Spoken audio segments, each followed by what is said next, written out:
She vanished without a trace. No goodbye, no answers, only a crescent-shaped birthmark, and the echo of her laughter fading through time. For 10 long years, Nathan lived in silence, raising their son alone, keeping her memory alive in quiet corners of a home too big and too empty. Every anniversary, he whispered the same question into the night. "Where did you go?" Catherine miles away, in a sleepy coastal town, a woman named Grace awoke beside a road, pregnant, bleeding, and with no memory of who she was. She built a life from scratch, became a mother, learned to laugh again. But then, a teenage boy walked into her cafe, and everything changed. A glance, a scar, a birthmark, a truth too impossible to ignore. Could Grace, this kind, resilient woman, really be Catherine Morgan, the wife and mother lost a decade ago? If so, why does she remember nothing, and more importantly, who tried to erase her life in the first place? This is a story about identity, about the fragile thread between who we were and who we become. A story of a family torn apart and the quiet strength it takes to knit them back together. If you believe in the power of love, memory, and second chances, please like this video, share it with someone who needs hope, and don't forget to subscribe to Shining Stories. Now, let us begin. The young boy leaned across the table, voice hushed, eyes wide. "Dad, that waitress, she has the exact same birthmark as Mom." The words hit like a thunderclap. Far from the ocean and deep in the hills of Vermont, a century-old manor stood still under midnight rain. The tall hallway clock rang 12 soft notes, fading into the silence of the house. In an upstairs room, Henry Lancaster, a once celebrated entrepreneur now known for his absence from public life, stood at the window. Raindrops clung to the glass like unspoken thoughts. He had counted every passing year since his world had shifted. 11 years. Turning away from the darkness outside, he looked toward the photo on his bedside. A woman smiled back at him, auburn waves catching light from a time long gone, and just beneath her neck, a delicate crescent, etched into skin like a secret the universe had placed there. Each night, Henry touched the frame, a quiet gesture of goodbye, or maybe hope. His voice barely stirred the air. "Where did you go?" Evelyn. He had once built towers, negotiated empires, and carved his name into the skyline. But all the power in the world had not been enough to find her. No farewell, no trace. Just a silence that grew heavier with each passing year. Down the hall, Noah Lancaster, now 15, sat cross-legged on the floor, surrounded by the fading colors of old photo albums. The next day would mark another year since his mother disappeared, and with each anniversary, her presence became more difficult to hold on to. He had been just 4 when she was gone, old enough to feel something was missing, but too young to understand what. He looked up as he heard soft footsteps in the hallway. "Dad," he called gently. Henry appeared, his face marked with the weight of too many nights like this. "You should be sleeping," he said, but there was no sternness in his voice. "I'm trying to remember her laugh," Noah whispered, eyes still on the photos. "I see her smile, but I can't hear it anymore." Henry sat beside his son, his hand resting firmly on the boy's shoulder. "When she laughed," he said, voice quiet, "it lit up every corner of the room. She'd throw her head back when something truly made her laugh. You couldn't help but laugh with her." Noah tried to hold on to that sound in his mind, even if it was only imagined now. "Are you skipping work tomorrow like always?" "Of course," Henry replied. "We'll go to the lake." She loved it most there, miles away, in the seaside town of Windermere. A woman awoke in darkness. Her breath came fast. The dream had returned again, the same one. Falling. Always falling. Calling out to someone whose name never came. Elisa Monroe pushed the damp hair from her forehead. The clock read 3:17. Still too early. But sleep never stayed long. She moved quietly into the bathroom and leaned over the sink, splashing cold water across her face. In the mirror, she met the gaze of a woman she'd seen every day for nearly a decade, yet who still felt unfamiliar.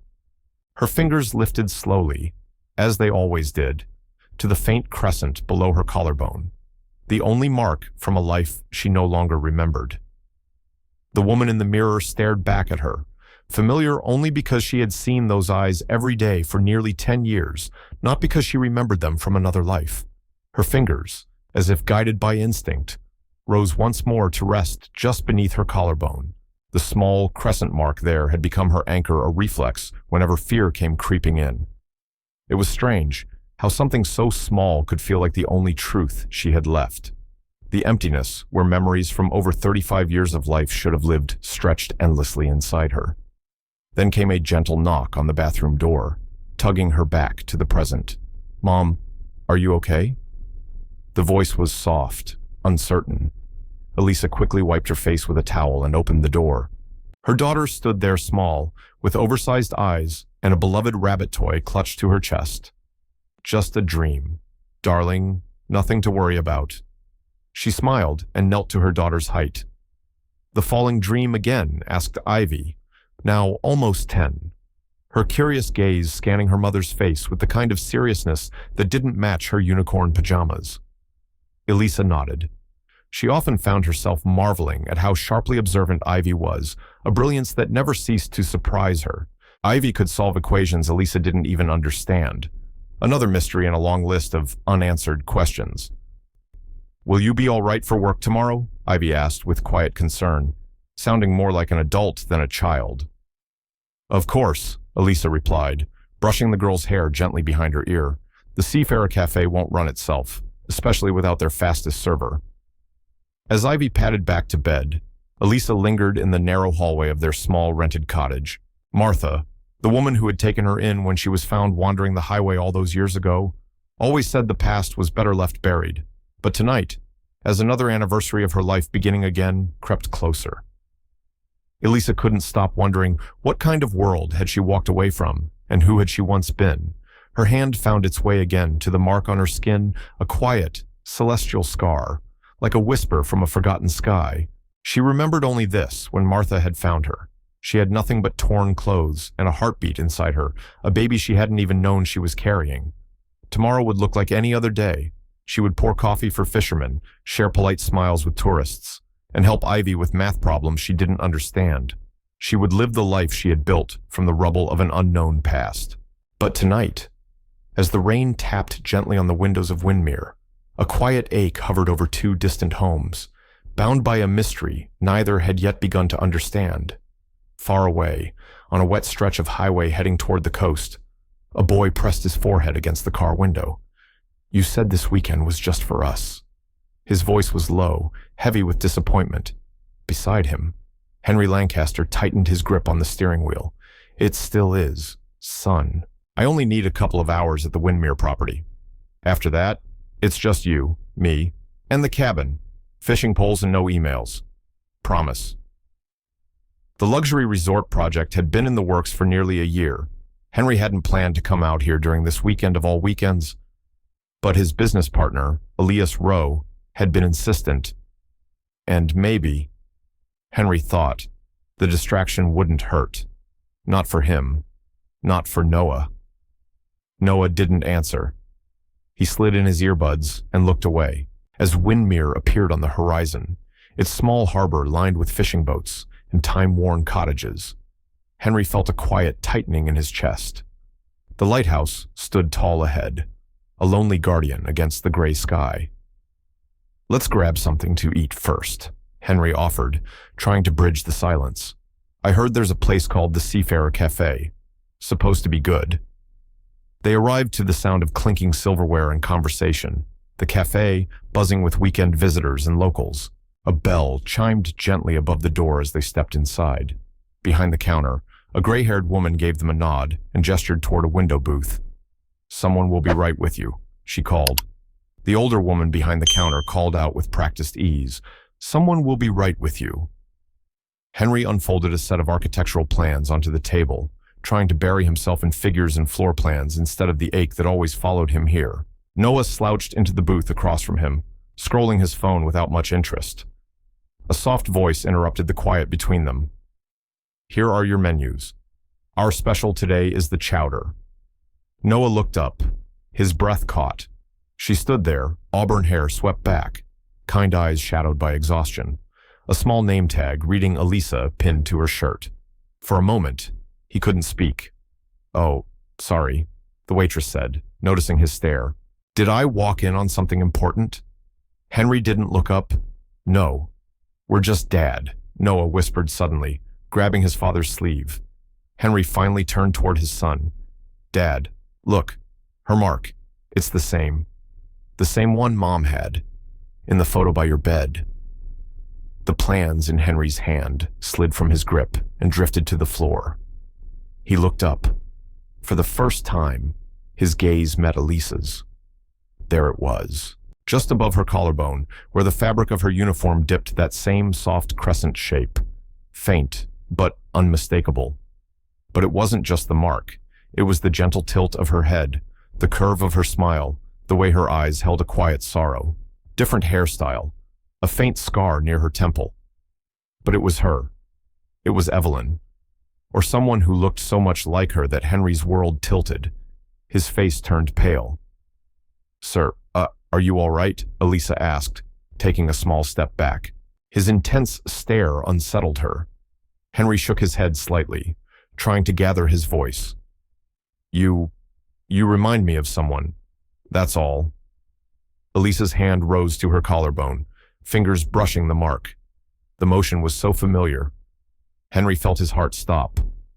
"I'll give you a moment to look over the menus," she said softly, and disappeared behind the swinging kitchen door. In the back, Martha glanced up from the stove. "What happened? You look like you've seen a ghost." Elisa's hand was still pressed to her skin. Her voice was quieter than usual. "That man out there, he looked at me like he knew me, really knew me." Martha peered out through the narrow kitchen window. People like that, expensive coats, polished shoes, trouble, if you ask me. I'll take their table. No. Elisa surprised herself. "It's fine. It just rattled me, I guess." Back at the booth, Henry sat still.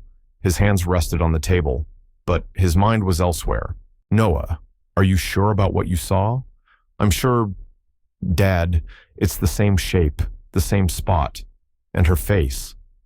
It's different, but not really." "It can't be," Henry whispered, his voice almost pleading, but he couldn't stop watching Elisa. Every gesture, every glance, it was like watching a memory walk by. "She disappeared 11 years ago," he said, more to himself than his son. "I know, and no one ever found out what happened. What if—" "Stop." Henry cut him off, sharply this time. "Don't chase ghosts." But neither of them spoke again when Elisa returned, placing 2 water glasses gently on the table. Their eyes followed her every move, their minds desperate for answers, their hearts pulled by a grief they had tried to bury. There, before them, stood the echo of someone they had loved and lost, a woman who looked into their faces and saw only strangers. That evening, back in his Boston home, Henry knelt before a cedar chest he hadn't opened in over a decade. His fingers trembled as he undid the latch. A soft scent greeted him, Evelyn's perfume, faint but unchanged, sealed into wood and time. "It's not possible," he whispered, though his hands moved anyway, digging through carefully preserved moments.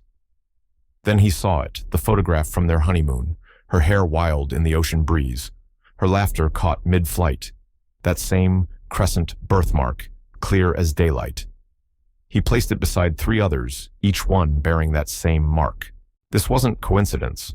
It was her, or someone who carried her memory in every breath. It wasn't just similarity. It was the same. That waitress, Elisa, bore the exact birthmark in the exact place Evelyn had. Henry stared at the photo on the table beside him. The match was undeniable. His phone buzzed. Diana, his fiancée of just over half a year, was calling for the 3rd time that night. He let it ring out and slipped the phone into his pocket. Then, with hesitation and a pounding heart, he dialed a number he thought he had erased long ago, but some numbers lived in muscle memory. The voice on the other end was low and rough. "Spencer, Ryan, it's Henry Lancaster. A pause. Then, has it been what? 8 years, maybe longer.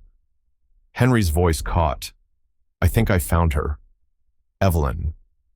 Ryan Spencer had once been the lead investigator on Evelyn's disappearance before a shadowy dismissal had cut his work short. The official reason had been misconduct, but Henry had never believed that. Ryan had always claimed someone wanted the truth buried. I'll be there in 30 minutes, Ryan said. No questions. No doubt. Upstairs. Noah sat at his desk, the glow of his laptop flickering across his focused face. He moved fast, a teenager born into a world of codes and data trails. But what he found about Elisa Brooks was nothing. No history, no social profiles, no school records before 10 years ago. She had simply appeared, just like Mom disappeared. He whispered it aloud, as if speaking made the thought more real. That same night in Windermere, Elisa tucked Ivy beneath the quilt and kissed her forehead. But the child had questions that didn't sleep. Mom, how did I get blue eyes? Yours are brown. The questions struck deeper than Elisa expected. There were always gaps in answers, in timelines, in memory. I'm not sure. Love, maybe your father, but you don't remember him. No, I just remember you. Elisa reached up unconsciously, her fingers landing again on the small moon-shaped mark that never stopped drawing questions she had no way to answer. I wish I could tell you more. Ivy, about our family, our story, where we come from. It's okay. Ivy squeezed her hand. Martha says some mysteries are better left alone. After the little girl drifted to sleep, Elisa found herself walking the quiet streets toward the small-town library. The digital archives flickered with old headlines, but none brought clarity, only a growing unease. That man at the café. And his son. Something had been set in motion. Later, under the pale glow of a porch light, she knocked on Martha's cottage door. Elisa. It's nearly midnight. Elisa didn't wait. The birthmark. Martha. You never talked about it, but you must have noticed it when you found me. Martha's posture stiffened. It's just a mark. Some things are better left in the past. Not this. Elisa's voice didn't shake this time. I have a right to know who I was, even if it hurts. Martha looked away, her shoulders slumping with age. Come inside. There's something I should have told you years ago, back in Boston. Ryan leaned over a spread of cafe photos Henry had taken in secret.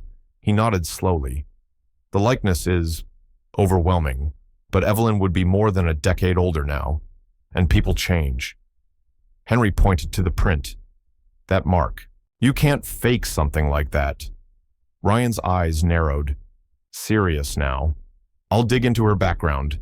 If she's who you believe she is, then the real question is, why hasn't she come home across the city? Elias Rowe stared at his phone, his brow furrowed. A message from their site manager in Henry Lancaster showed up. Didn't look well. Left early. No review. Elias dialed quickly. Diana, we have a problem. Henry may be onto something. We need to control this before it spirals. Meanwhile, in Windermere? Martha's hands trembled slightly as she poured tea. She had kept a secret for almost 10 years. But secrets, like old clocks, eventually chime. And tonight, time was catching up. I knew who you were the moment I found you on that road. Martha's voice trembled with the weight of long-held truth. You were bleeding, barely conscious, and pregnant. No ID, no memory. But I recognized your face. I had worked for your family in Boston until just a few months earlier. Elisa sat motionless, her heart pounding like footsteps down a dark corridor. Then why didn't you tell me? Why didn't you take me home? Martha's voice shifted sharper now, filled with something fiercer than guilt. Because someone wanted you gone. Elisa. Dead. And I couldn't let them find you again. Miles away. Rain beat steadily against the windshield of Ryan Spencer's rental car parked outside Windermere General Hospital. The former detective flipped through his notes, the rhythm of the storm matching the quickening pace of his thoughts. 20 years of chasing shadows had sharpened his instincts. Tonight, they were screaming. The hospital administrator had been reluctant, but Ryan's badge, though, retired, still opened certain doors. 10 years earlier, a woman had been admitted without a name. Traumatic head injury, advanced pregnancy, total memory loss. The timing fit. Too perfectly. His phone buzzed. A message from a trusted contact in Boston, Martha Green, former housekeeper to the Lancasters, fired months before Evelyn vanished, by Elias Rowe, not Henry. Ryan narrowed his eyes. Nothing about this was accidental. In Martha's small cottage, Elisa sat frozen, the world tilting under her feet. The family you worked for. It was them, wasn't it? Martha gave a slow, solemn nod. Henry Lancaster. I worked in their home for 7 years. And his wife, Evelyn, she disappeared. Elisa clutched the armrest of the chair. That man at the café. He recognized me, because he loved you. Martha's voice softened, but her eyes remained steady. You're not just someone he remembers. You're someone he lost. So you believe I'm her, Elisa whispered. I don't believe. I know. Evelyn Lancaster vanished the same night I found you broken on that road. But why hide me, Elisa asked. Why not take me straight to the hospital, or to them? Martha's hands shook slightly as she poured tea that neither of them touched. Because I saw who chased you off that road. She met Elisa's eyes. It was Elias Rowe, your husband's business partner. He tried to kill you. I couldn't let him finish the job. In Boston. Henry paced the floor of his study, restless. There's nothing on Elisa Brooks before 10 years ago, Noah said, turning his laptop toward him. No school, no employment records, no ID trail. It's like she just appeared. Henry rubbed his face, overwhelmed. Ryan found something. A Jane Doe admitted to Windermere General the night Evelyn vanished, with amnesia, and she was pregnant. Noah's breath caught. Ivy is 9. That lines up perfectly. He hesitated, then added, and her boss at the cafe, Martha Green, she used to be our housekeeper, until Elias fired her. Remember, said she stole that silver tray set. Henry frowned. That's what Elias claimed. But Evelyn never believed it. She always said Martha was one of the most honest people she'd ever met. Their conversation was cut short by the doorbell. Diana stood there, flawless, in a sleek burgundy dress. You missed dinner. Again. Elias and I were starting to worry. Henry replied automatically. Something came up. Her eyes narrowed. This wouldn't have anything to do with the Windermere property. Would it? Elias said you've been unusually thorough lately, just tying up some loose ends. Her smile was cold. He asked me to remind you the merger documents need your signature before Friday. As she turned to leave, Noah watched her disappear into the night. Then he looked at his father. Do you trust him? Dad Elias. Do you really trust him? Henry stared at the closed door. I did. Once. Now. I don't know anymore.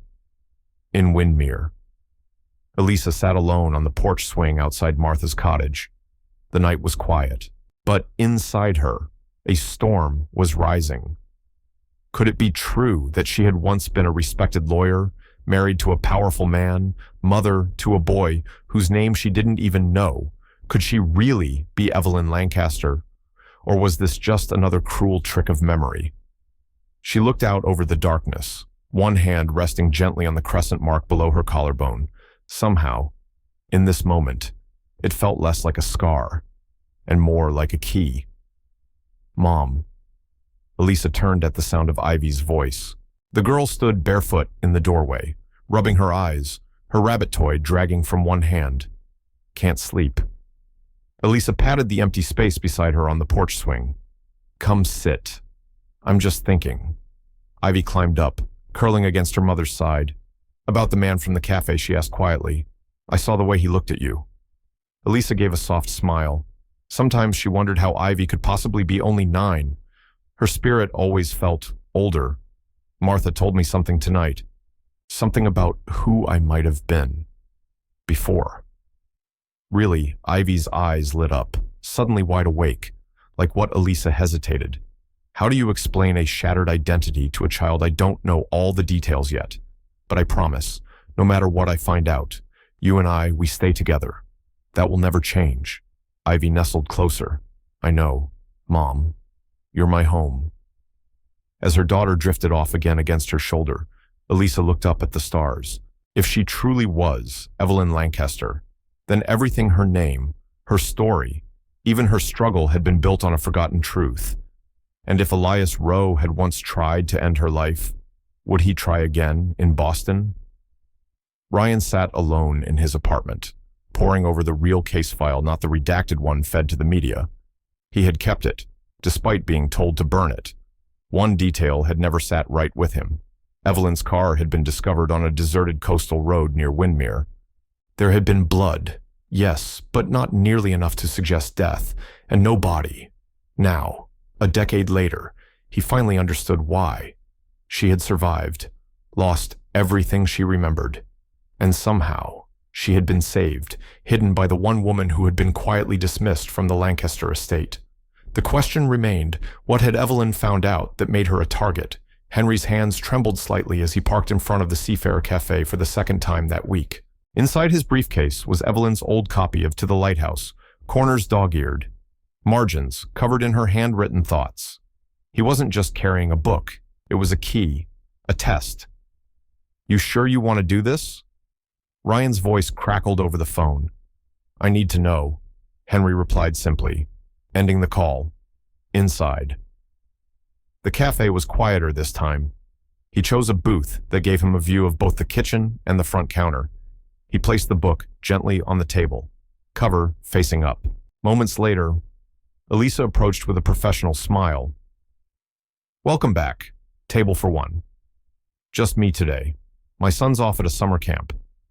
Henry studied her in the soft light. There was something about her tonight more familiar, more her. Can I get you something to drink? Coffee would be great. I'll look over the menu. As she poured from the pot, her gaze shifted, landed on the book, and froze. Her hand paused mid-pour, then, slowly, rose to her collarbone. Good read, she asked, trying for a casual tone. It was my wife's favorite. Henry's voice was careful. She used to read it aloud, every summer. Something flickered in Elisa's expression. Confusion, sadness, maybe. Recognition. The coffee pot clinked against the table. Her hand trembled. Are you all right? Henry asked gently. Just a headache, she said quickly. I'll be right back. In the kitchen. Elisa gripped the counter with both hands, eyes shut tight. For a second, just a second, she had seen something. A child with dark hair, a room filled with sunlight, her own voice, reading aloud, a boy resting against her side. Then, gone. He's back, isn't he? Martha asked from behind the counter. Elisa nodded. There's something about him, Martha. I don't understand it, but when I saw that book, Martha's face tightened. You need to stay away from him. I'm begging you. That night. Elisa tossed in her sleep. The dreams were heavier than ever. A voice, a child calling for his mother, papers, contracts, a man's furious face looming over hers, numbers flashing, ink staining her hands, and always, the feeling of falling. She awoke with a start. The room was dark and silent, but in her chest, something had shifted. A door had opened, and the past was walking through it. Elisa jolted upright, breath ragged, cheeks wet with tears. Mom. Ivy stood at the bedroom door, holding her stuffed rabbit tightly. Her small voice trembled. You were screaming. Elisa wiped her face quickly, trying to calm the thudding in her chest. Just a bad dream. Honey, Ivy climbed into bed without asking. Was it about before the things Martha told you? Elisa hesitated. Maybe. I don't know why I can't remember. Ivy nodded, as if she had been expecting that answer. My math teacher says sometimes our brains hide things to protect us. Maybe yours is doing that. Elisa held her close. The warmth of her daughter's presence was the only thing that made the fear fade. Across the city of Boston, Henry descended the steps into his office, where a small safe lay hidden beneath a rug in the floor. Evelyn had insisted on it years ago, as a precaution. Inside were old files backups she had kept privately from her work as the lead legal advisor at Lancaster Holdings. Henry had never had the heart to go through them after her disappearance. The pain had been too raw, but tonight, he needed answers. He flipped through the folders. Most were ordinary contracts, amendments, standard documentation, but one stood out, a plain file marked only with a single red question mark. He opened it slowly. Inside were documents Evelyn had annotated in her own neat handwriting. Sticky notes highlighted suspicious financial activity specifically, offshore transfers. Henry's hands went cold. The account numbers, he recognized them. They matched ones Elias had once told him were part of routine tax structures, but Evelyn's notes suggested something else.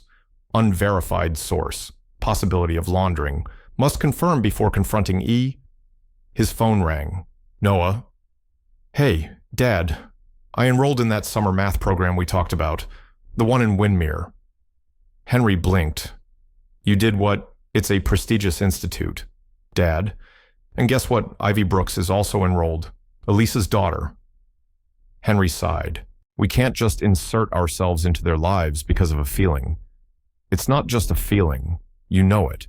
She's gifted, Dad, just like Mom. Henry was silent. Evelyn's mathematical brilliance had once led professors to recruit her into academia before she chose law. I'll call you later, Henry said quietly. After the call, he sat back down and stared again at Evelyn's notes. What if her disappearance hadn't been a tragic accident? What if she had discovered something someone didn't want revealed? At dawn, Elisa sat on the cold sand, the tide reaching hungrily for her toes. She had not slept well. The dreams still clung to her voices, flashes of light, a child's laughter, and a name she couldn't grasp.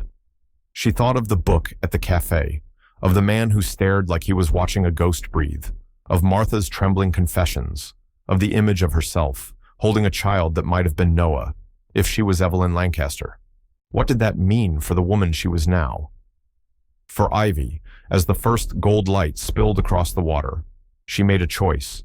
She would uncover the truth, not just for herself, but for the woman she might have been. And the daughter who deserved to know who she really was, what she didn't know, was that far beyond that beach, pieces of her past had already begun to move, and they were coming for her fast, and without mercy. That evening, in a hall of chandeliers and silk, Henry adjusted his bow tie before the mirror.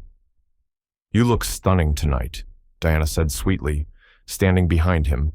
She reached forward and straightened his tie with care that felt too deliberate. The charity gala had turned the Boston Art Museum into a glittering maze of gowns and conversation. It's the perfect evening to announce the engagement. Henry froze. We didn't talk about making that public tonight. Diana's smile didn't falter, but her tone sharpened. We've been engaged for over 6 months. It's not a secret, Henry. People are beginning to whisper. Diana adjusted the collar of Henry's jacket, her voice sweet but firm. It's been over a decade. I'm not ready. Henry's reply was quiet but final. His thoughts were far from the gala, far from champagne and speeches. They were with Elisa, with Evelyn. Catherine would want you to move on, Diana said, rehearsed sympathy softening her tone. Henry wasn't sure if that was true. In fact, he wasn't sure Catherine was gone at all. The rest of the night passed in fragments. Handshakes, smiles, laughter he didn't feel part of. His body was in Boston, but his mind was still in Windermere. Victor appeared beside him during a moment of silence. You seem preoccupied, he said, offering Henry a glass of scotch. The Windermere site. Among other things. Henry kept his tone neutral. Victor's gaze lingered. Diana mentioned you've been distant. She's worried. I'm fine, Henry said, sharper than he meant to. Of course.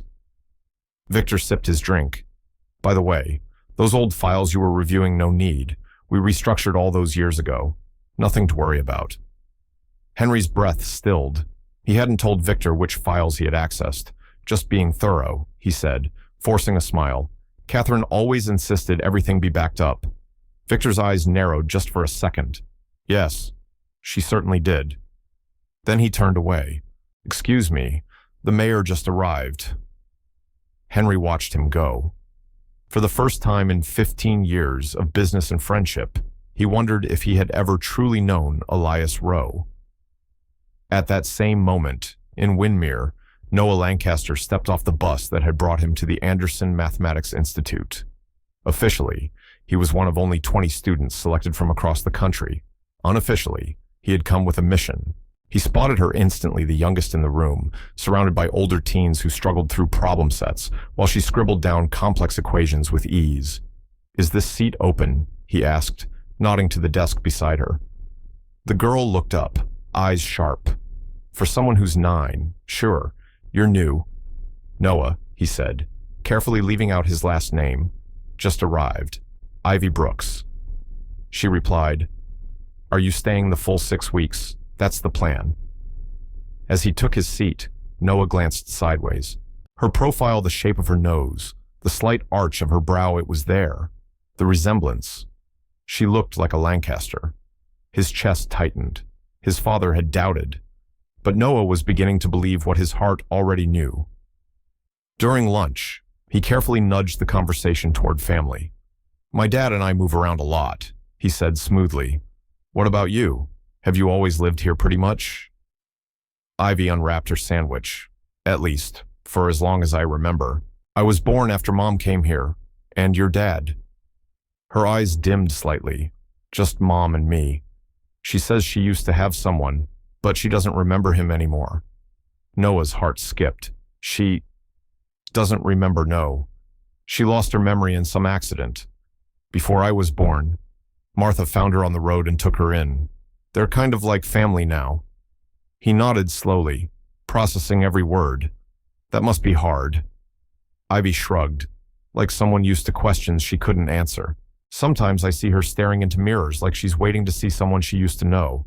She thinks I don't notice, but I do."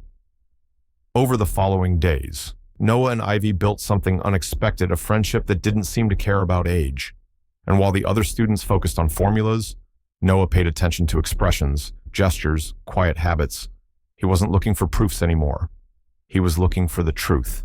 Over time, the quiet rhythm of the classroom faded into something more meaningful. Noah found himself looking forward to the hours spent beside Ivy. She was sharp, witty, and surprisingly loved chess, like Evelyn.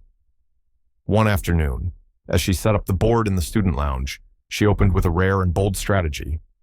"Wait, where did you learn that move?" he asked, eyes narrowing in surprise. "Books and puzzles. I practice a lot." Ivy grinned. "Mom's awful at chess, so it's up to me." Noah smiled, though something inside him twisted. That move. It had been Evelyn's favorite. Later, walking with her from the institute toward the café where Elisa worked, Noah gathered his courage. "Has your mom ever tried to remember, her life before here?" Ivy's mood shifted. She's seen doctors, therapists. Nothing helped. Martha always said the past should stay buried. But lately, she paused. "Lately, Mom's been different. She has dreams, headaches, says she sees flashes of people or places, but they fade too fast." As they neared the café, Noah slowed. Henry's car was parked outside. He hadn't told his father he was coming here today. Through the glass, he spotted Henry and Elisa speaking quietly. Their conversation looked strained, but intimate. When Elisa turned away, Henry's expression struck Noah like a punch to the chest. It was the look of someone standing on the edge between hope and heartbreak. Inside, Elisa spotted Noah immediately. Her eyes widened, not in confusion, but recognition. That face, those eyes, so familiar. "Mom, this is Noah." "From my class," Ivy said cheerfully. "He's really good at math, too. Nice to meet you." "Noah." Elisa's voice was calm, but her gaze lingered. There was something in this boy's features, something that echoed the man from earlier. "First time in Windermere," she asked gently. "Just visiting." Noah kept his tone neutral, but inside, he was studying every flicker of her expression. He didn't think she knew who he was, but he was certain she once had. That evening, as Henry dropped his son off at the dormitory, The silence between them stretched tight. Finally, Noah spoke. She has Mom's eyes and her laugh. Henry gripped the wheel, knuckles white. I know. Ivy told me. Elisa's been remembering things. Little flashes. He turned to face his son, voice low and cautious. We need to tread carefully. Noah, if she really is Evelyn, and if Elias had anything to do with her disappearance, then stirring this up could be dangerous. Noah nodded slowly. Neither said what they both feared Ivy might be in danger too. At that moment, Elias Rowe sat in his high-rise office, overlooking the Boston skyline. The view was vast, but his focus was narrowed on the laptop screen before him, a report, surveillance, patterns. Henry had been to Windermere 4 times in 2 weeks, and now his son was there too, attending a summer program. The intercom buzzed. Mr. Lancaster is here. Elias closed the report with a click, replacing his concern with a smooth, practiced smile as Henry walked in. Just the man I wanted to see, he said, gesturing toward the chair. Zoning board finally approved our resort application. Good news. Henry sat. But I'm here for another reason. We need to talk about the wedding. Elias tilted his head. Your wedding. Isn't that something you should be discussing with Diana? She keeps pushing for a date. I'm not ready. It's been over 6 months since you proposed, and over 10 years since Evelyn. Henry's voice grew firmer. That's exactly it. I've been reviewing Evelyn's files. Elias's smile didn't waver, but his fingers tightened around his pen. Oh, what kind of files? Financial records. From just before she vanished. There were notes, concerns about offshore transfers, accounts that don't quite add up. The air between them thickened with silence. Then Elias gave a soft, practiced chuckle. Evelyn was always meticulous, but those accounts were revised years ago. I mentioned it at the gala. Right, Henry replied with a polite nod. Even so, I'd like to review them thoroughly, for closure. Of course. Elias stood. As for the wedding, Diana was thinking September. Henry rose as well. Tell her I'll think about it. As soon as the door closed behind him, Elias picked up his phone. We need to move faster. Henry's looking through Evelyn's records. Meanwhile, in Windermere.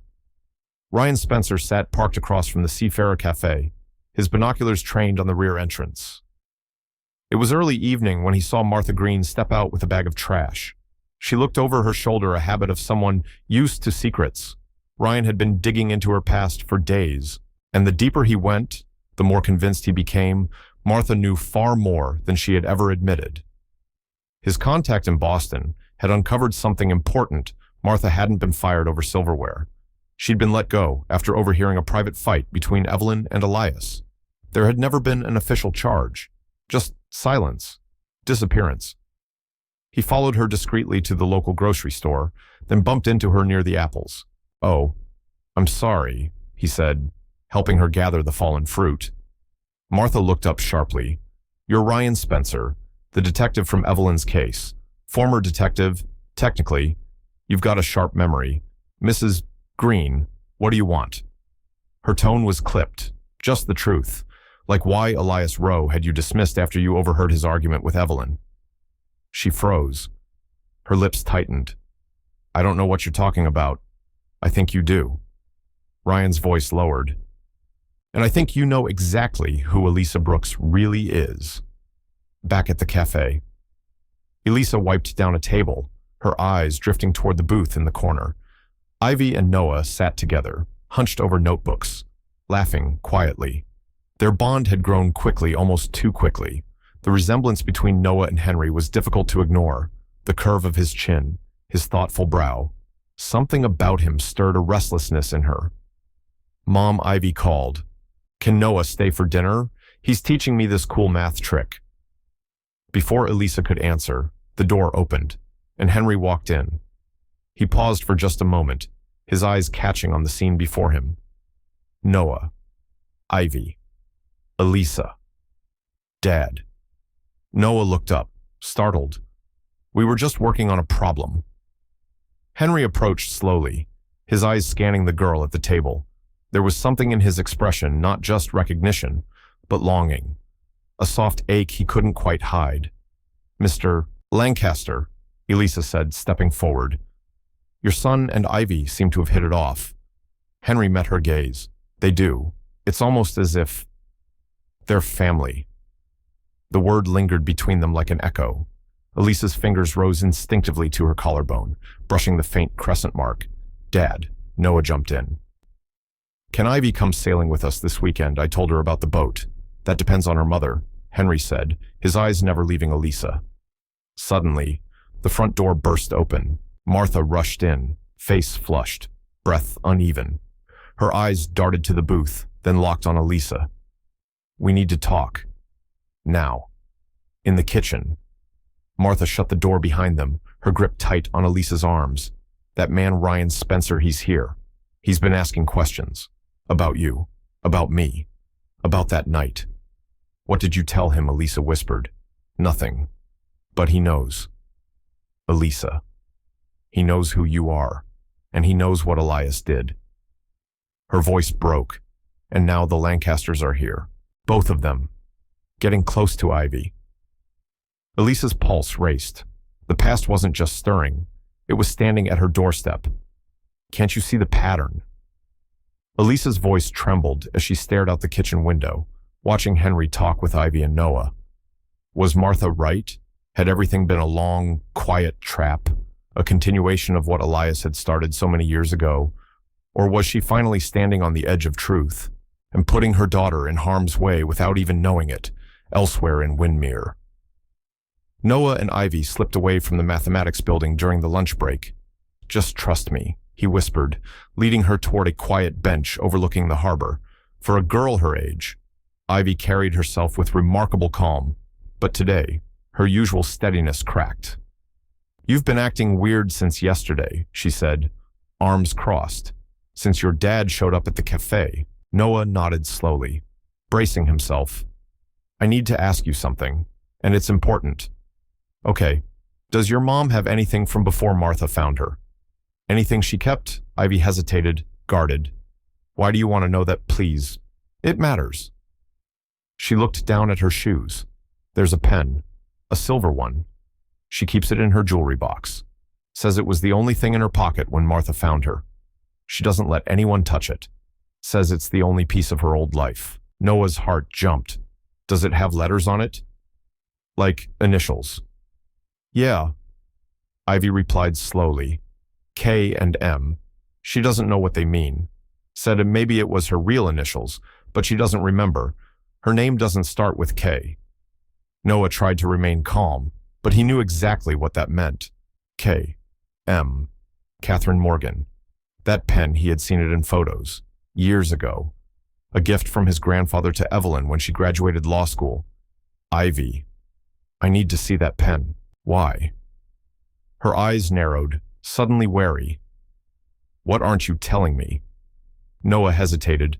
"Because I think I know who your mom used to be, before she lost her memory. In Boston." Henry knelt before a velvet-lined box, tucked at the back of Evelyn's old closet. He'd opened it dozens of times over the years, only ever focusing on the visible things: the wedding band, the pearl earrings from their 5th anniversary, the heart-shaped locket with Noah's baby photo. But today, Ryan's words echoed in his mind. Evelyn kept backups of everything. She never trusted loose ends.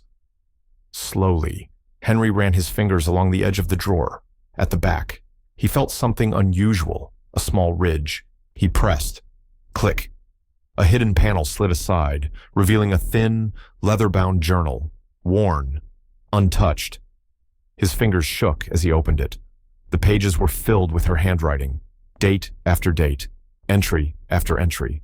The final entry stopped his breath. April 15th. Found inconsistencies in the Cayman statements. Numbers don't match. We'll investigate further. April 30th. Shell companies confirmed. Money being moved without traceable purpose. Something's wrong. May 10th. It's real. Elias is using Lancaster Holdings to launder funds from the Eastbridge casino backers. Millions involved. I confronted him. He threatened me, said I had no idea what I was exposing. May 11th. Going to show everything to Henry tomorrow? Also, doctor confirmed I'm 8 weeks pregnant. I haven't told him yet. Wanted to be sure. We'll talk about it tomorrow, after we deal with Elias. A new baby. Caleb will be thrilled to be a big brother. That was the last full sentence. The final journal entry was dated May 12th, the very day Evelyn had disappeared, but the writing cut off mid-thought. Meeting Elias at the office tonight. He says he can explain. Taking copies of all files, just in nothing more. Henry leaned back in his chair, the journal heavy in his hands, his heart heavier still. She had uncovered the truth. Money laundering, fraud, betrayal. She had been ready to expose Elias. And she had been carrying his second child, Ivy. He didn't hesitate. Ryan, he said into the phone, I found her journal, and she was on to Elias. Offshore accounts, casino money, it's all there. And Ryan. He swallowed hard. She was pregnant. 8 weeks. That matches exactly with Ivy's birthday. There was a long pause on the other end. Then Elias had motive, strong motive. Ryan's voice turned cold. I'll start building a case. But Henry, a journal won't be enough. We'll need more, across the city. Elias sat in a darkened room, eyes locked on a grainy video feed. The footage came from a hidden camera inside Henry's home, a camera Henry never knew existed, on screen. Henry knelt beside Evelyn's old jewelry box, revealing the hidden compartment. He found it. Elias muttered. Behind him, Diana hovered. What did she write? She asked, her voice thin and brittle, enough to destroy everything. Elias snapped the laptop shut. Move up the wedding, and get me to Windermere. Tomorrow. I need to meet this Elisa Brooks in person. That afternoon, Ivy led Noah through the front door of her home. Mom's still at work, the pens in her room. They crept quietly down the hall into the modest bedroom. Ivy crossed to the dresser and opened a small wooden box. Nestled among a few keepsakes was the silver pen. Noah's breath caught. That's it. He picked it up gently, the weight of it familiar. The engraving gleamed in the light. Catherine Morgan, Juris Doctor. With pride. Mom and Dad. You know what K and M stand for, don't you? Ivy asked, eyes locked on his face. Noah nodded slowly. Catherine Morgan. She was my mother. Ivy paled. What are you saying? Noah struggled for the right words. I think she's your mother too. I think Elisa is Catherine Morgan. Ivy stepped back. That can't be. My mom is Grace Harrison. Think about it. She showed up in Windermere 10 years ago, pregnant 8 weeks, exactly when Catherine disappeared. That baby, it wasn't from someone else. It was from Henry, from my dad. Ivy shook her head, tears forming. But why wouldn't she remember me? You because of the accident, the trauma. Martha said she had a head injury. Her memories were lost. Then why didn't your dad find her? Why didn't anyone come here? They tried Ivy. They searched everywhere. But if someone was trying to hurt her, maybe Martha was protecting her. Ivy sat down on the edge of the bed, silent. Everything felt like it was tilting. If you're right, she whispered, then we're siblings. Yes, Noah said softly. Full siblings, same mom, same dad. The room fell still as both tried to make sense of a truth too big for words. Then, the front door creaked open. Ivy. You home? Elisa's voice called out. Noah placed the pen back into the box just as she entered the room. Her eyes scanned their faces, then landed on the open jewelry box. What are you doing in my room? Her voice was calm, but something in it cracked. Ivy stood, tears slipping down her cheeks. Mom, she said softly, voice shaking. Who is Catherine Morgan? Elisa stood frozen in the doorway, her breath caught in her chest. Her hand rose instinctively to her collarbone, fingers pressing gently against the crescent-shaped mark. Where did you hear that name? She whispered. Is it true? Ivy asked, her voice trembling. Are you her? Is Noah, my brother? Elisa turned to face Noah, who was still holding the silver pen in his hands. See, mem, he said softly. Catherine Morgan. My mother. She stepped forward slowly, taking the pen from him with shaking fingers. She traced the engraved letters, as if hoping they would whisper back a truth she'd long forgotten. For a moment, the room was utterly silent. I don't know, Elisa finally said, her voice raw. I truly don't know who I am, but it's starting to feel like Martha's been right this whole time. Her eyes drifted to the sealed envelope lying on the kitchen table, thick, worn, and marked only with her name. No return address. She'd found it that morning, leaning against the back door of the cafe like a silent messenger from a life that wouldn't stay buried. You going to open that, or just keep staring at it? Martha asked, eyeing it with quiet suspicion. With hesitant fingers, Elisa peeled it open. Inside, newspaper clippings, edges yellowed, ink faded with time. Headlines screamed of a disappearance. Photos told a story her heart already knew. There was one image of a smiling woman at a formal event, the same crescent birthmark just visible above her gown. Another photo showed a family, a man, a woman, and a small boy around 6 years old. Nathan, Catherine, Noah. Elisa sat down heavily, the strength gone from her legs. The truth stared back at her in ink and shadow. Who sent this? Martha asked, leaning in, her voice low and urgent. I don't know. Elisa's voice barely left her lips.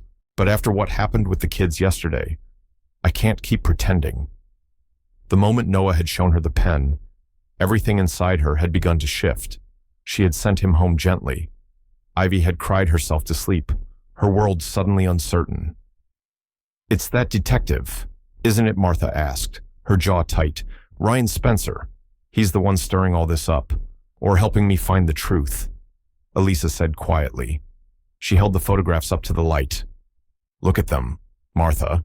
The birthmark, the scar, even the shape of her hand, it matches mine exactly. Martha slowly sat down, her expression weary. I always feared this day would come. Elisa turned to her. You said you recognized me when you found me. Why didn't you tell me who I was?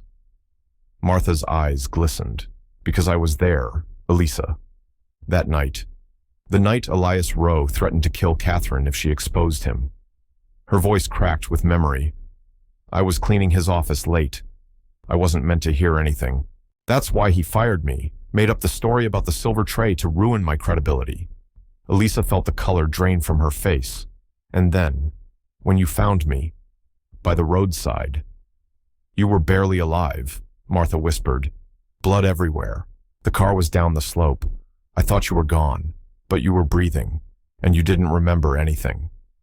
She reached out, gently taking Elisa's hand. I couldn't take you to a hospital. If Elias knew you were alive, he would have finished what he started. So I took you to my cousin's place here in Windermere. She swallowed hard, and when we realized you were carrying a child, I helped you become someone new, Grace Harrison. Elisa closed her eyes, the weight of it settling deep within her. So much of her life had been a story built on fear, but also on love. You were protecting me, and Ivy. Her voice cracked. Martha nodded. Elias is powerful, connected. If he'd ever found out you survived. The cafe door chimed suddenly. Both women turned. Mom Ivy burst in, breathless, her face flushed with excitement. You'll never believe what just happened. Noah told me about his family, Ivy said as she stepped inside, cheeks still flushed from excitement. His dad runs a huge company. They even have a house with a real library in it. She stopped suddenly. Her eyes landed on the open envelope on the table, the old clippings, the photos, the name Catherine Morgan printed in bold across brittle headlines. The air in the kitchen had shifted. Elisa hurriedly gathered the papers, her hands trembling. Sounds like you had a fun day with Noah. Ivy's voice lowered. Mom, have you been thinking about what we showed you yesterday about the pen? The name Elisa glanced at Martha. Yes, sweetheart, I have. Noah said his dad found something, to a journal, one that proves someone tried to hurt his mom. He said, his dad wants to talk to you. Elisa froze. When did he say that? Just now. They're outside, in the car. Ivy pointed toward the front window. Noah said they didn't want to scare you, so they waited for me to tell you. Elisa rushed to the window. Parked just across the street was a black sedan. Inside, Henry and Noah sat in silence waiting. Don't go out there, Martha said sharply, stepping in front of her. You don't know what this is. What if they're part of something bigger? What if Elias sent them? Elisa gently moved Martha's hand aside. If I really am Catherine Morgan, then that boy out there is my son. And Henry. He might be my husband. And if they're lying, if this is a trap, Elisa's hand rose to her collarbone, now familiar with that unconscious gesture. I had another memory last night, clearer than before. I was in an office, arguing with a man. He threatened me. Then I was driving alone night, mountains, headlights closing in fast. Martha's face went pale. He ran you off the road. Elias. Elisa nodded slowly. I think so. And I think it's time I stop running. Taking a deep breath. Elisa reached for Ivy's hand. They stepped out together. Across the street. Henry and Noah got out of the car. For the first time in 10 years, the four of them stood face to face. A family scattered by time and secrets reunited under an open sky, unsure of what came next. Elisa, Henry said quietly, his voice catching. We need to talk. She nodded. Yes, I think we do. They chose a quiet table behind the cafe, shielded from wandering eyes and whispered questions. Henry placed the old leather journal on the table, along with a few photographs. Noah told me about the pen, he began. And I found this. Her journal. Evelyn's. The last entry was written the day she vanished. Elisa stared at it but didn't reach for it. What does it say that she uncovered something serious? Elias had been moving large sums through fake companies laundering money through our firm. She confronted him, and he threatened her. Henry's voice grew hoarse. The last entry says she was going to meet him the night she disappeared. And, Noah added gently, looking at Ivy. She wrote that she had just found out she was pregnant. 8 weeks. Ivy's eyes widened. That would have been me.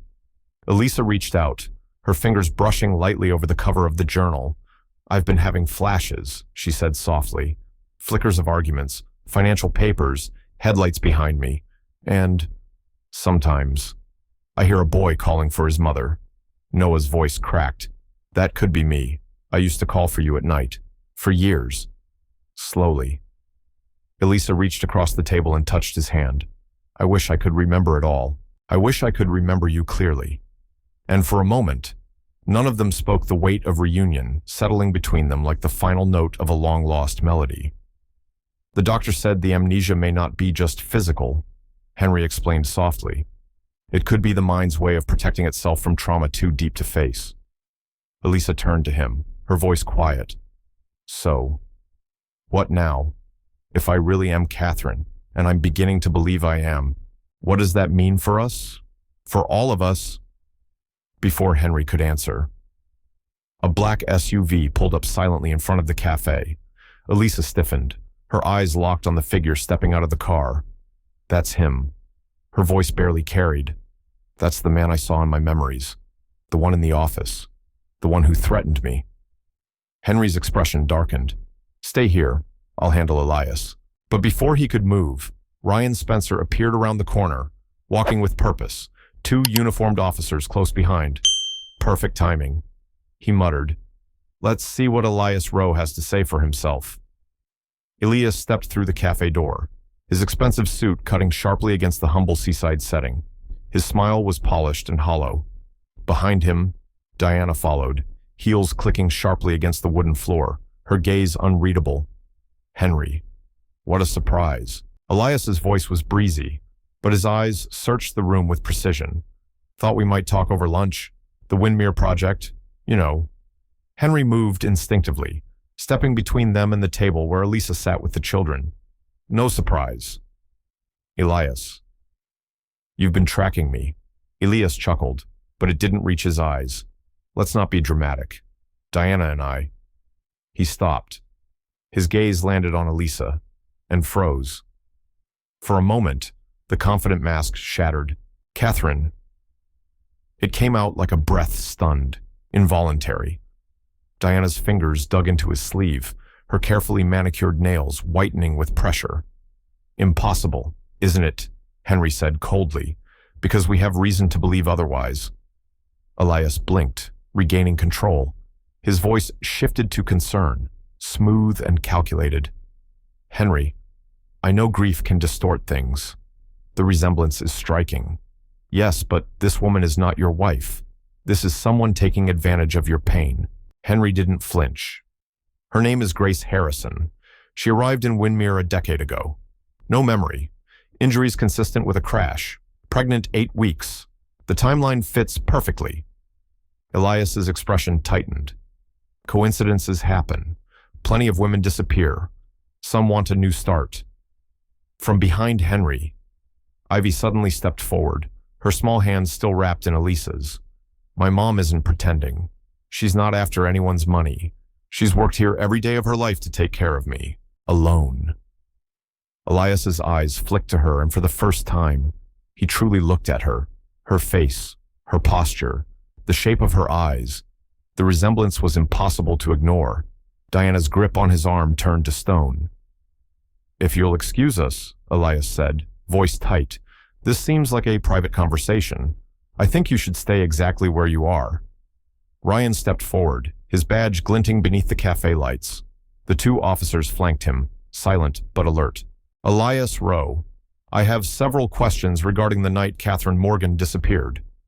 Elias turned to face him, calm, returning like armor. Spencer, I recall hearing you were removed from the force, something about misconduct, wasn't it?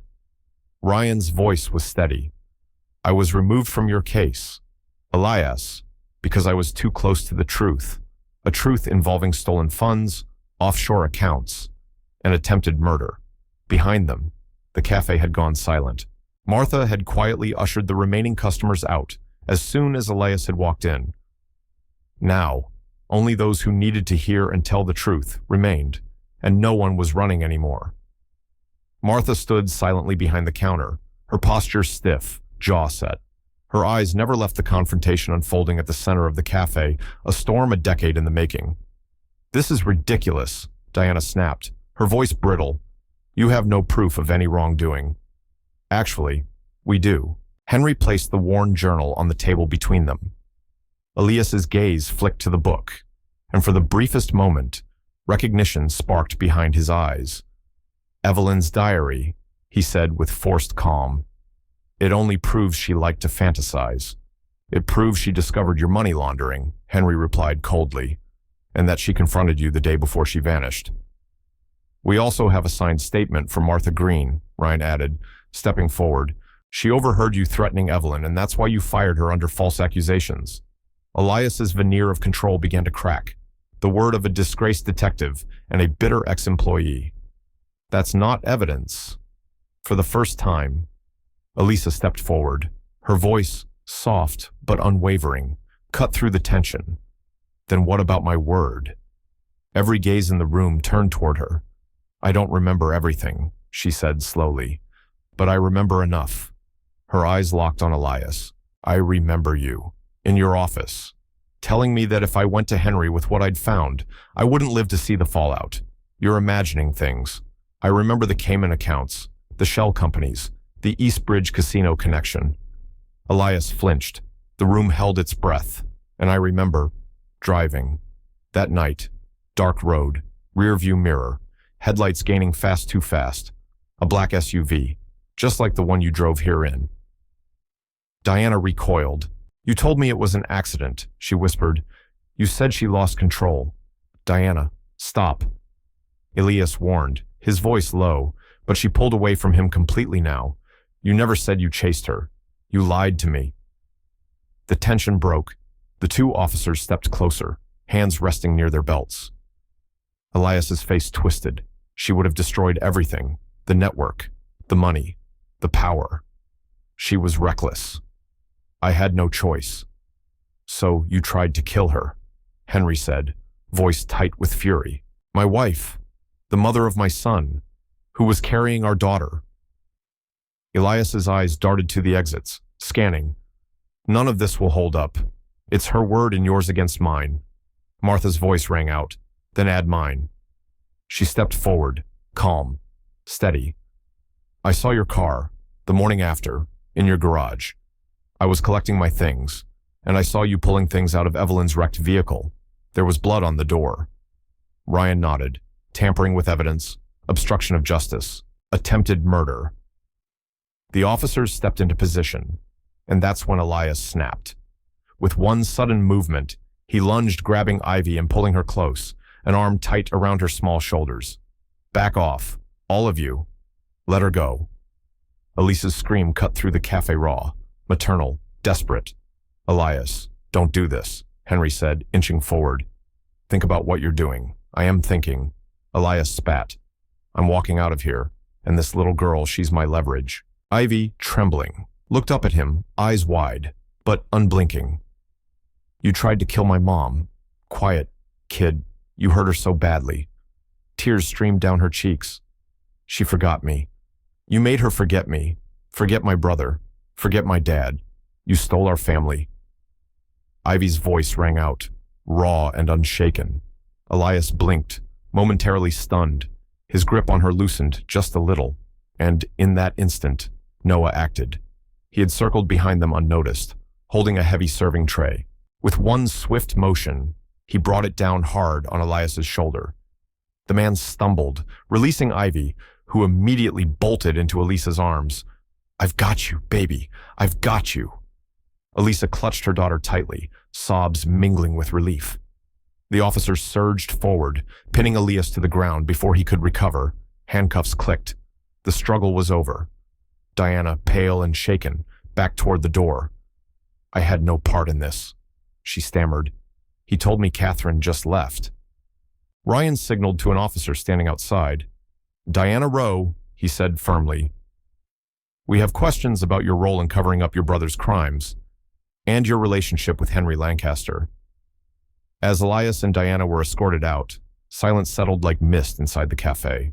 Elisa, Henry, Noah, and Ivy stood together, a family shattered and yet still standing. Ivy looked up at her mother, eyes full of wonder and uncertainty. Are you really my mom, or are you Catherine Morgan? Elisa knelt down, cupping her daughter's face. I'm both, sweetheart. I'm the woman who raised you, who tucked you in, held your hand, laughed with you, cried with you. And now, I'm starting to remember being the woman who carried you first, beneath my heart. She opened her arms. Noah hesitated just for a moment before stepping in. 6 years old when he lost her, now 16, with eyes filled with the ache of growing up too fast. She held them both, and something inside her, long fractured, finally clicked into place. Henry watched them through tear-filled eyes. Catherine, he breathed. Elisa looked up at him. Her face was a blend of recognition and awe. I think I'm finding my way back. The next morning, a headline blazed across the front page of the Seattle Times Business: Tycoon arrested. Elias Rowe charged in decade-old attempted murder case. A smaller headline underneath read, Missing for 10 years. Catherine Morgan found alive. Living with amnesia in small coastal town at the lake house, far from the press, camping outside both the Windmere Cottage and Henry's mansion, peace had finally returned, if only briefly. Elisa, now legally filing to reclaim her name as Catherine Grace Morgan, folded the newspaper and set it aside.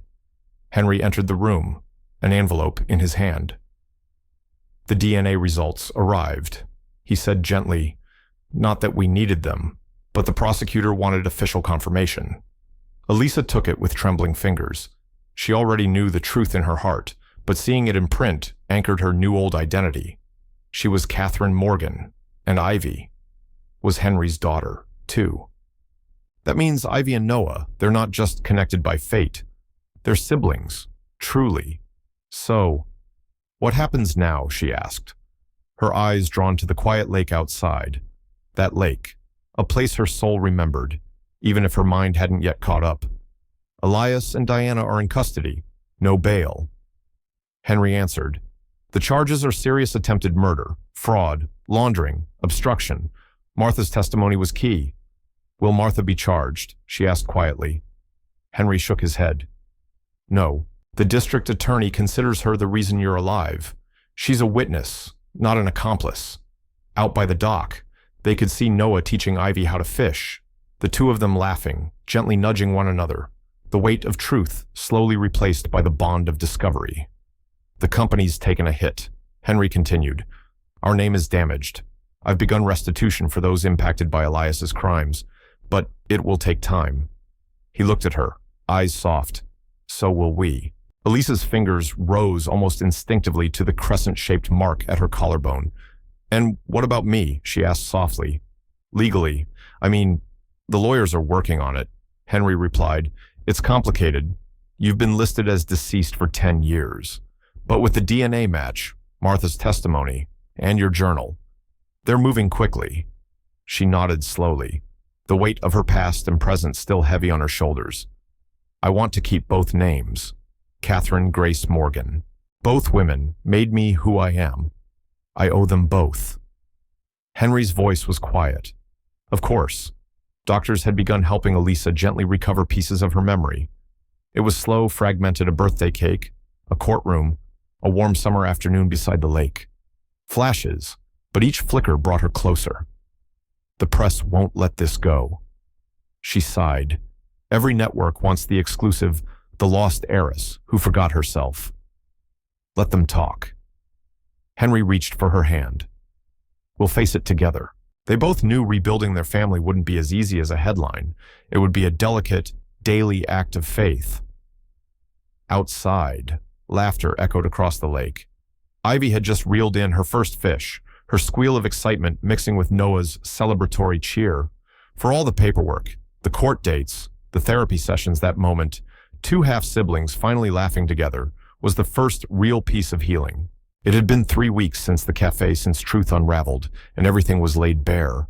The lake house had become their quiet refuge, and on this early morning, Elisa sat wrapped in a thick blanket on the porch, coffee cradled in her hands.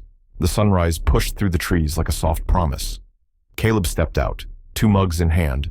Couldn't sleep either. She took the cup with a grateful smile. At 16, he carried more gentleness than most grown men. The nightmares have changed, she said. They're not terrifying anymore. Just confusing. Because you're remembering more. She nodded. Yesterday I saw you. Little again. I was teaching you how to ride a bike. You fell, scraped your knee, and insisted you weren't crying. Caleb chuckled. I remember that. I was 5. You said Morgan men were brave, but smart enough to wear knee pads next time. They shared a quiet laugh, warm and bittersweet. Inside, Ivy was still struggling. The shift from a modest, coastal life to suddenly being the daughter of a high-profile businessman and a woman with a new name was disorienting. The day before, she had locked herself in her room after Henry mentioned a gifted school in Seattle. You can't just decide my future, she had shouted through the door. You weren't there for 9 years. You don't get to be my dad now. Elisa had seen the pain in Henry's face afterward, the way he stared at old family photos as if searching for pieces of the years they lost. She'll come around, Elisa had whispered, though her voice held more hope than certainty. It's not just her, Henry had admitted. It's you. Sometimes, you look at me like I'm someone else, because in some ways, you are. She had said it gently. The woman who loved you, she's still finding her way back. Now, on the porch, as the sky warmed and birdsong stirred the trees, Elisa breathed in the peace of the moment. She was not just Grace anymore, but she wasn't entirely Catherine either. She was something between. A woman walking through the space between memory and rediscovery. The screen door creaked open behind her. Ivy stood there, eyes red, face puffy from crying, clutching her old stuffed rabbit. Elisa looked up, her voice tender and soft. Hey, Bug, she said. The old nickname fell out like a whisper from the past. And Ivy finally smiled. Ivy curled up beside Elisa on the porch swing, her voice barely above a whisper. I'm sorry I yelled yesterday. Elisa wrapped an arm around her. You don't have to apologize, sweetheart. You're allowed to feel overwhelmed. Everything's changing so quickly. Ivy stared out at the lake, thoughtful. Noah showed me pictures of the house in Boston. It's huge, like something out of a fairy tale. There was awe in her voice, but also hesitation. Do I have to be different there? She asked. Talk differently. Act fancy before Elisa could respond. Henry appeared with a chessboard in hand, clearly unsure of himself. I thought maybe we could try a game. He gestured toward the small table. To his surprise, Ivy sat up. I know how to play. She's actually really good, Noah added with a proud grin. Henry set up the board. Ivy made her first move, an unexpected opening. Henry's eyes widened. It was the same exact move Catherine had taught Noah as a child. Elisa saw it, too. A quiet, unspoken legacy passed from mother to daughter, without either of them realizing it. While the game unfolded, Noah leaned toward his mother. Do you think we'll ever feel like a real family again? Elisa gazed at the water, the same lake where laughter once echoed through simpler summers. Maybe not normal, she said after a pause, but someday, maybe whole. Later that day, after returning from her therapy session, Elisa's phone buzzed relentlessly. 6 missed calls from Henry, 2 from Ryan. When she finally returned the call, Henry's voice was tight. Turn on the news. Now. She did, and the screen filled with the image of a courthouse. Reporters jostled for space as one delivered the breaking story. New allegations in the Catherine Morgan case. Was her amnesia a lie? The reporter continued. Sources suggest Catherine Morgan orchestrated her own disappearance in a conspiracy with former housekeeper Martha Green to defraud Lancaster Holdings. Elisa sank onto the couch, hand rising instinctively to her throat. This is Elias, Henry said grimly. His legal team just released a statement. They're claiming you faked everything. That's impossible. What about my hospital records? The trauma, the tests? They're saying it was staged. Self-inflicted, just enough to be believable. The doorbell rang over and over again. Outside, cameras flashed through the windows. Reporters crowded the driveway. Elisa pulled the curtains closed. Her safe space breached once more. Ryan arrived an hour later, slipping in through the back to avoid the press. Elias is panicking, he said. The trial is coming fast. The evidence against him is strong, so now he's throwing mud, making people question what's real. And unfortunately, it's working. Elisa scrolled through a flood of hateful comments online. Gold digger. She ran away and let her son suffer. Now she's back for the money. Her heart cracked a little more with each line, but the worst came that afternoon. New headlines flashed on screen. Catherine Morgan, pregnant again. Timing raises questions as inheritance battle begins. Henry stared at the screen, then at her. You're pregnant? Henry asked, his voice a mixture of awe and memory. Elisa nodded, eyes shimmering, just like before. But this time, I remember. I found out yesterday, after my checkup. I was going to tell you tonight. How did he even find out? Henry asked, stunned. He still has people, Ryan said. Probably someone at the hospital. The room fell into silence, a silence broken only when Noah and Ivy returned from their outing with Martha. Noah's eyes went to the screen, then to their faces. Without needing to ask, he placed a hand on Ivy's shoulder and gently led her away. That night, once the house had quieted and the children were asleep, Elisa found Henry sitting alone at the end of the dock. The lake was calm, the water catching moonlight like silver threads. She approached slowly, her voice barely louder than the breeze. I'm sorry you had to find out that way. About the baby. It's not your fault, he replied, eyes never leaving the water. But are you okay with this baby, with everything else happening? Elisa sat beside him, the old wood creaking beneath them. Their reflections shimmered and folded into one another on the surface below. I don't know. I'm scared. To be honest. She paused, but also, this time, it will be different. She looked down at her hands. With Ivy. I didn't know who I was. I didn't know her father. I was alone. But now Now we get to remember this together. Every moment, every change. Then, softer, if that's what you want. Henry reached out and took her hand, gently, with the care of someone who understood fragility. What I want is for you to choose, freely, whether you stay Catherine, or remain Grace, or embrace both.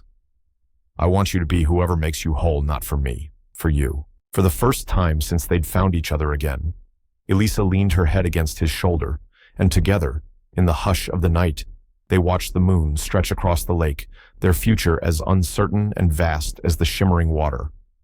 As Elias and Diana's trial began, the headlines shifted. Cameras turned away from the Morgan family, drawn instead to the drama unfolding in the courtroom. It gave Catherine Grace, as she now called herself, room to breathe, and space to begin healing. I want to do something, she announced one morning at breakfast, nearly 3 months after their lives had changed forever. A ceremony. Like a wedding, Ivy asked, eyes wide. No. Something smaller, more personal. Catherine Grace touched the familiar crescent at her collarbone. Something to honor both lives I've lived, to bring them together. That weekend, they gathered at Martha's cottage, the place where Grace Harrison had first taken breath. The garden was soft with twilight. Martha had strung delicate fairy lights along the hedges, and lanterns glowed gently beneath the trees. Catherine Grace stood before her family in a simple white dress, her birthmark visible, not hidden. Thank you all for being here, she began. This mark. It was with me before everything was taken, and it stayed with me when everything else disappeared. As Catherine, I wore it without thinking. As Grace, I clung to it like an anchor, not knowing why. Emma and Noah sat together, shoulders brushing their initial awkwardness, as half-siblings replaced with a quiet, unspoken bond. Henry stood just off to the side, giving her space, but present in every way that mattered. This ceremony isn't just for me, she continued. It's for all of us, for the family that bridges 2 names, 2 lives. She stepped toward Ivy, lifting a small velvet box from the table. Inside lay a silver necklace, shaped like a crescent moon. For Ivy, my compass, my light through the fog. This represents the strength that endures, even when memory does not. She fastened the necklace gently around her daughter's neck, kissing her forehead. Tears welled in Ivy's eyes, but she held her mother tightly. Then, Catherine Grace turned to Noah, holding out a silver pen, the very one that had led them back to each other, for the son who never stopped searching, who found his mother when she couldn't find herself. Noah accepted it with quiet reverence, his hands trembling. I'll use it to write. He began, his voice catching, to write what she asked softly. Our story, he finished. So it's never forgotten. One day, I'll write our story, Noah whispered. All of it. Catherine Grace turned to Henry, her expression soft but resolute. For 10 years, you held on to faith even when there was nothing left to hold on to. You raised our son. You kept my memory alive, even when it hurt. She paused, letting the moment settle. I still don't remember everything about us. But I do know this, I forgive us both. For the silence, for the losses, and I'm open to whatever this becomes. Henry stepped forward slowly and opened a small box in his hand. Inside was her wedding ring, now restored and refined, the original diamond, now flanked by a delicate crescent, echoing the mark that had always tethered her to herself. May I? He asked, his voice low. Catherine Grace held out her hand. He slipped the ring on gently, not as a promise to return to what once was, but as a quiet acknowledgement of what could be rebuilt. Under a sky streaked with twilight, the fairy lights glowed softly around them. Martha poured mugs of cocoa in the little cottage where once she had hidden a woman broken by fear and stripped of her past. Now, that same woman sat beside her family, still healing, still remembering, but no longer lost. Above them, the same crescent moon shimmered across the sky, reflected in the mark over Catherine Grace's heart. 1 year later, the coastal road was almost unrecognizable, where once a shattered car had tumbled into darkness. Wildflowers now bloomed in joyful defiance. The ocean sparkled below, indifferent to the pain once held in its depths. Catherine Grace stood at the overlook, a lantern in one hand, her other resting protectively over her growing belly. Nathan was nearby, helping Emma and Noah light their own paper lanterns, their laughter mingling with the breeze. A year of rebuilding, a year of relearning one another, a year of becoming a family in a new, truer way. The trial had ended 6 months prior. Elias Rowe had been sentenced to 25 years for attempted murder, fraud, and financial crimes. Diana had agreed to testify in exchange for leniency. The truth had been spoken finally, in the eyes of the law. But the real healing had begun quietly, at home. "Ready?" Henry asked, stepping beside her, lantern in hand. Catherine Grace nodded, her eyes on the people she loved. Ivy, now 10, had grown more confident, her spark brighter than ever. After months of resistance, she'd come to love their life in Boston, especially after Henry converted a wing of their home into a custom math studio just for her. Noah, now 17 and accepted to Columbia University, had become a steady force grounding his mother through her slow, uncertain memory recovery and protecting Ivy with a quiet, older brother Grace. Catherine turned to them, her voice filled with warmth. "Before we send these lanterns off, I want to thank you. This year hasn't been easy, but we walked through it, together." Morgan Developments had transformed into the Morgan Harrison Foundation, a nonprofit dedicated to affordable housing and research in trauma-related memory loss. Catherine Grace now worked part-time as a survivor advocate, using her story to help others rediscover their own. Henry had stepped away from the day-to-day business grind. His focus now was what he once feared he'd never have again: a family, a future, a home that wasn't made of glass. Catherine Grace laughed softly, reaching for his hand and placing it over her belly. "He's kicking," she said. Henry blinked, overcome by the quiet magic of the moment. "What's his name again?" "We haven't decided yet." She smiled. "But I'm starting to believe he'll help name himself when the time is right." The baby stirred gently beneath Catherine Grace's hand, a small flutter, a quiet reminder of all that had been lost and all that was now being found. They had named him Samuel, after Martha's late husband, the man who had helped rescue Catherine Grace on that rain-slicked night so many years ago. He represented their new beginning. Martha joined them at the overlook, her steps slower than before, but her eyes bright with peace. "Perfect place for this," she said, her voice warm. "This is where it started, and now it comes full circle." Catherine Grace nodded. "It feels right, to end where Grace began. But this time, I'm not alone. This time, we're all here." Ivy gently touched the silver crescent pendant around her neck, a gesture that had become second nature over the past year.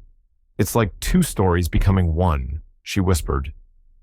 At Catherine Grace's quiet signal, they lit their lanterns, soft orange light blooming across their faces.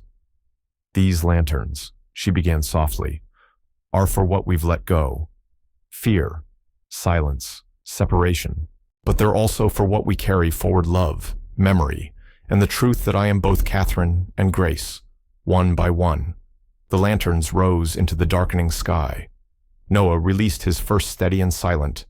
Then Ivy, with hands still small but heart wide open. Then Henry. Then Martha, her eyes misted but smiling. Last was Catherine Grace. She held her lantern a moment longer, then opened her fingers, letting it rise. It drifted upward, joining the others, each distinct, each luminous, yet drawn together on the same wind. "They're like us," Ivy said softly. "Separate, but connected." They stood together in silence, watching the light drift higher, merging with stars. The baby kicked again, and Catherine Grace smiled. For all the grief, for all the years of loss, life had offered her something rare, a second chance. 2 lives, now folded into one. As the last ribbons of sunlight bathed the family in gold, she touched the crescent mark at her collarbone, not from fear or doubt, but as a quiet declaration: "I am whole." Below them, the ocean sang its eternal song, wave after wave, washing the same shore, ever changing, yet somehow always home. And beneath the vastness of the same sky, one family once scattered by silence and fate now stood reunited, together. Sometimes, life breaks us in places we never expected through silence, through absence, through the slow fading of a name we once answered to. But this story reminds us of something powerful. Even when memories are lost, love remembers. Catherine Grace was never just one person. She was a woman who forgot her past and built a future. She was a mother who didn't recognize her child and still loved her with all her heart. She was proof that even after a decade of silence, a family can still find its way back to each other. And maybe that's what healing really is. Not the return to who we were, but the courage to become who we were always meant to be. If this story moved you, reminded you of someone you love, or simply gave you a reason to believe again, please like this video, share it with someone who needs a little light, and don't forget to subscribe to Shining Stories. Because here, we don't just tell stories, we help people find themselves in them. Thank you for watching. Until next time, stay kind, stay human, and stay shining.